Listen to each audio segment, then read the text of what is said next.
This 1965 overtime thriller prompted the NFL to not only change the playoff rules, but also to extend the height of the goalpost upright starting in 1966.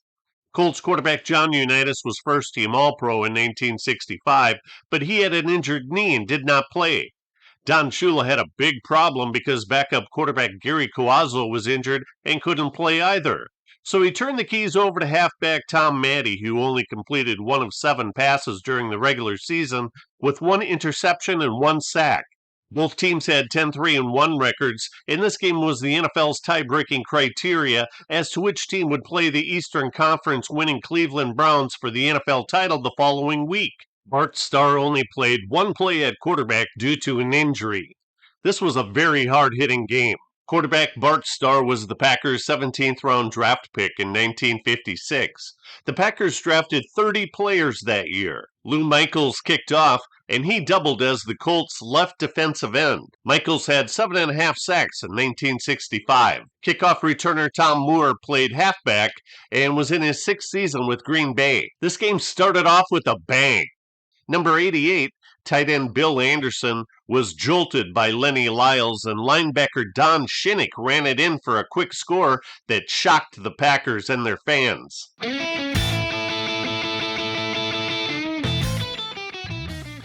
Here's a replay.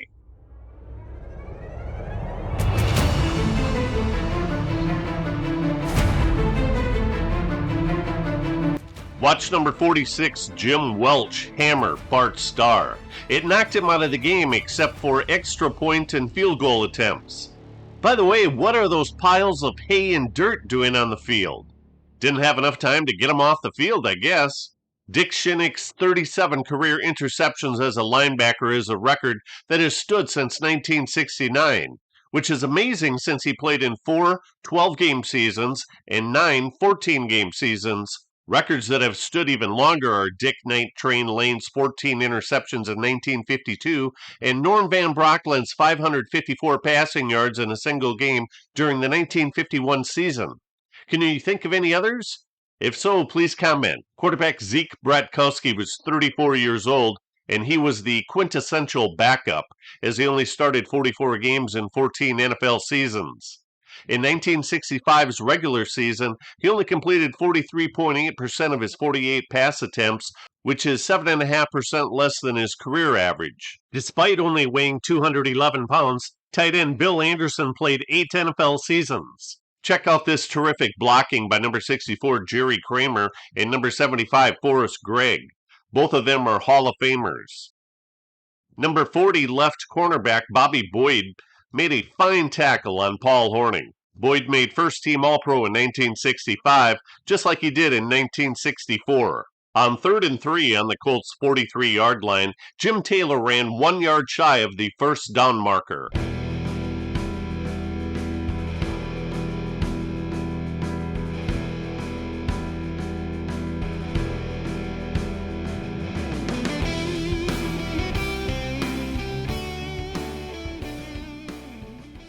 The Colts offense punted to Green Bay, and it's 3rd down and 2 to go at the 33-yard line.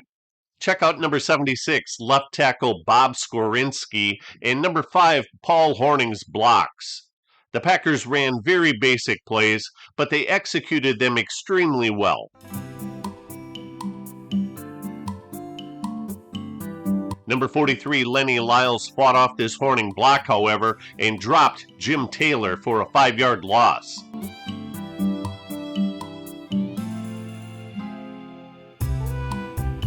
This 2nd and 15-yard play looked to put the Packers in prime real estate, but the play was nullified due to an illegal receiver being downfield.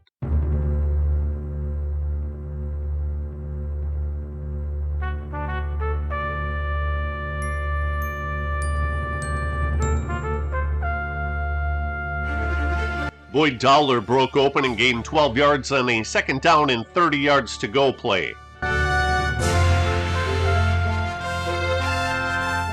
On 3rd down and 18 on the Packers' 33-yard line, flanker Bob Long went long. He only caught 13 regular season passes, but he scored 4 touchdowns with an outstanding 23.4 yards per catch. Don Chandler averaged 42.9 yards per punt in 1965, and his 90-yarder led the NFL. Alvin Haymond returned this considerably shorter punt for only a couple of yards. Quarterback Tom Matte called his own number 17 times in this game. It appears that number 87 Willie Davis kicked Matte's helmet, and it cost the Colts an additional 15 yards for a personal foul penalty.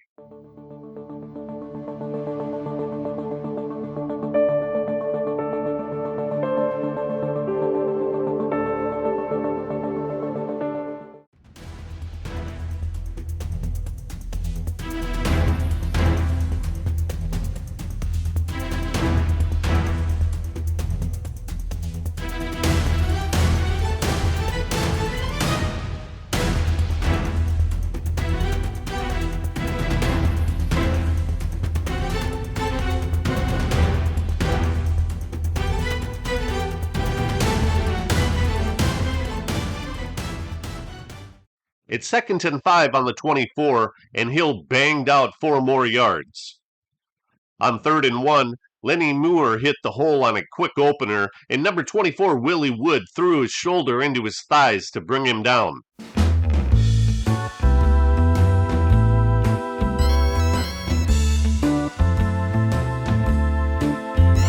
Jerry Hill had a nice gainer, but the Packers' defense stiffened and forced Lou Michaels to try a 15-yard field goal. Baltimore 10, Green Bay 0.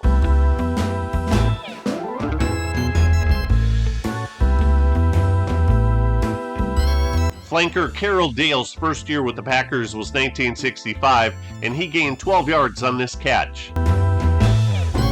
Bratkowski had fine passing protection all day. He was only sacked 1 time in 40 dropbacks. Horning gained 8 yards and another first down.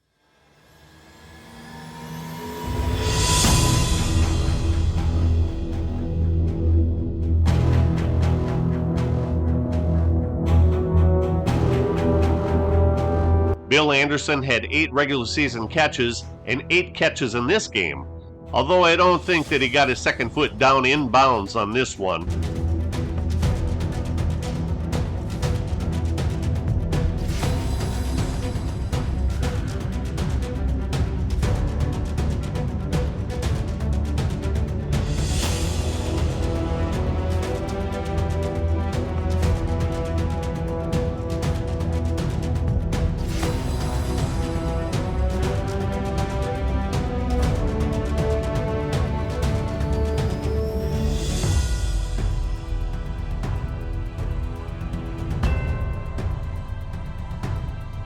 Punter Tom Gilberg also played tackle for the Colts from 1961 through 1964.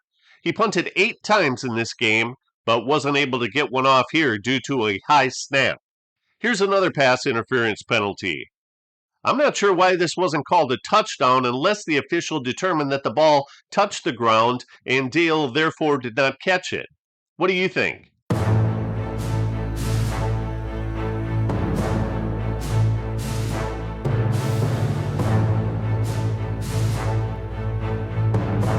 The Packers scored their first points to make the score 10-7 Colts.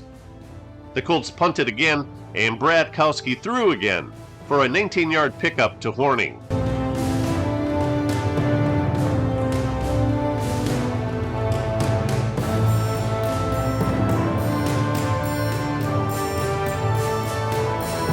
This 7-yard run by Jim Taylor was his longest. He ran 23 times for 60 hard-earned yards.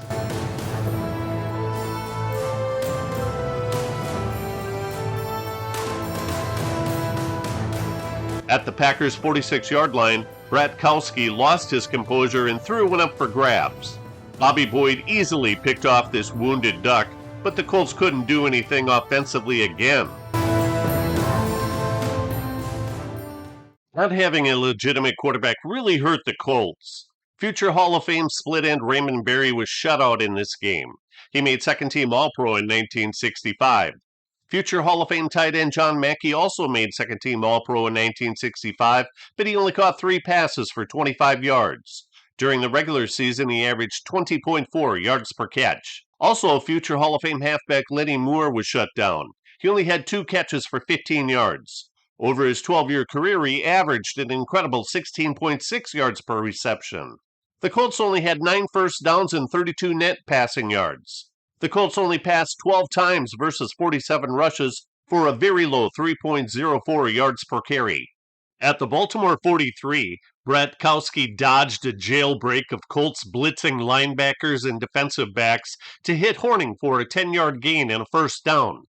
Horning caught 4 passes for 42 yards on the day.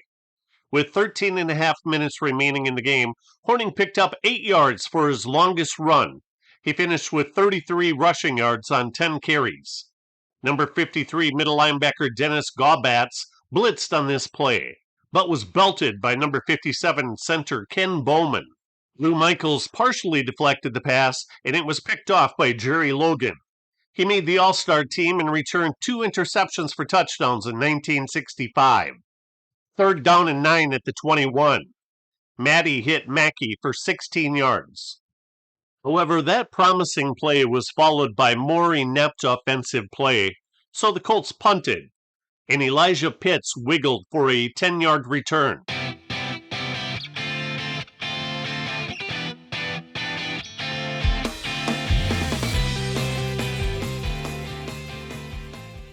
At the 28-yard line, Boyd Dowler made a fine catch for 11 yards, but he really paid for it, as Jim Welch gave him a hard shot to the ribs. On 3rd and 6, Zeke played it too safely and threw short to Horning, who ended up not only being about 1 yard short of the first down, but was forced to leave the game with what was perhaps a right knee strain. He was old by running back standards in 1965, and there wasn't much tread left on the tires. The Packers converted the 4th down play, and on 1st down, play became spicy. Number 74 Billy Ray Smith swatted Bratkowski, and in the mind of the official grabbed his face mask. Smith played 13 seasons in the NFL and had 69.5 sacks. His son Billy Ray Smith Jr. played linebacker for the Chargers from 1983 through 1992. Rookie quarterback Dennis Claridge quickly warmed up. He only threw 1 pass in 1965 during the regular season. He was selected in the 1966 expansion draft by Atlanta, started 3 games that season, and that was the end of his pro football career. Bratkowski was able to answer the bell. He threw a quick slant pass to tight end Bill Anderson and moved the chains. It was 3rd and 3 at the 36 with only 4 minutes 40 seconds remaining when Taylor barreled for a first down. The Packers' offensive line did a great job in this game, as they typically provided number 12 a clean passing pocket. The Colts didn't have an answer for tight end Bill Anderson, who was open on most passing plays. Don Chandler lined up for a 25-yard field goal attempt, and what followed was a major controversy. An official called the kick good, but appears to be wide. After the kick, Chandler dropped his head to signal as if he missed. This play caused a change the following year. The uprights were increased in height from 20 feet to 35 feet above the crossbar. Packers fans cheered deliriously in the 10-10 tie game with less than 2 minutes remaining. Chandler is the Hall of Fame All-1960s team kicker. He beat out Lou the Toe Groza for the honor. Chandler is a 4-time NFL champion and a 2-time Super Bowl champion whose career 58.4 field goal percentage is higher than Groza's 54.9% mark. Groza was widely regarded as the game's most prolific kicker for many years. In 1964, the Packers' Paul Horning was terrible, as he only made 12 of 38 field goal attempts. So in 1965, the Packers traded a draft choice to the Giants for their kicker Don Chandler, who also performed double duty as a punter, and he was a good one. Chandler had a fine 1965 season kicking for the Packers, as well as punting. His 42.9 average punt was 5th best in the league. Conversely, the Giants had a terrible kicking game in 1965, as they used 4 different positional players that included running back Chuck Mersine. Rookie kicker Bob Timberlake converted only 1 of 15 field goal attempts, while the team combined to make 4 of 25. Timberlake was a quarterback at Michigan in college, and after 1 season with the Giants, they released him. With a 2nd down and 14, With time running out and the Packers on their own 34-yard line, Bradkowski played it super conservatively. I guess that he was hoping for a 75-yard run after the catch. Time ran out in regulation play, and with so much noise at Lambeau Field, the referee's gunshot that signaled the end of the fourth quarter was not heard by the participants. So the teams played in just the second sudden death overtime in the history of the NFL. Also, this game became the longest NFL game in history at the time. The Packers won the coin toss and elected to receive. Lou Michaels kicked off, and Lou Michaels blasted Tom Moore.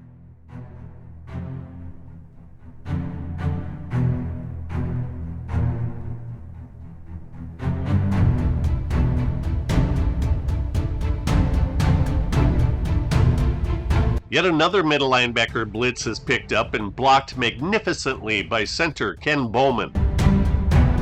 This pass bounced off the left hand of Carroll Dale.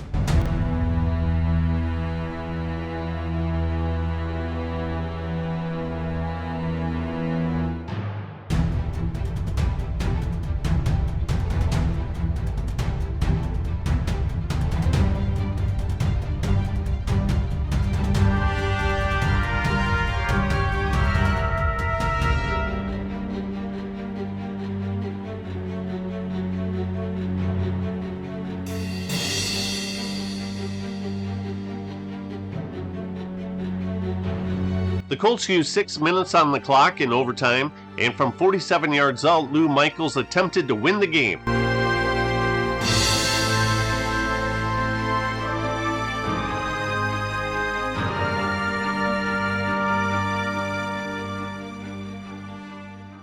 It's second down and 6 at the 24. Bradkowski was given enough time to hit his reliable tight end Bill Anderson again, this time for 18 yards. With the 1st and 10 at the 48, Elijah Pitts slashed close to a 5-yard gain. Green Bay tried the right side this time and picked up a first down.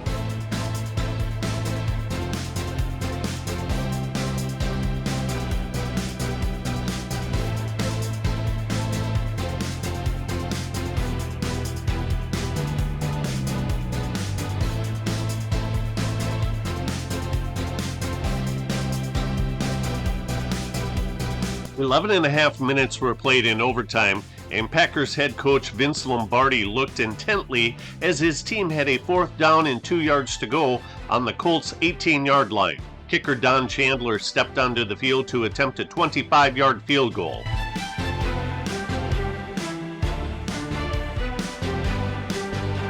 The Western Conference champions were the Green Bay Packers, in the longest NFL game played at that time.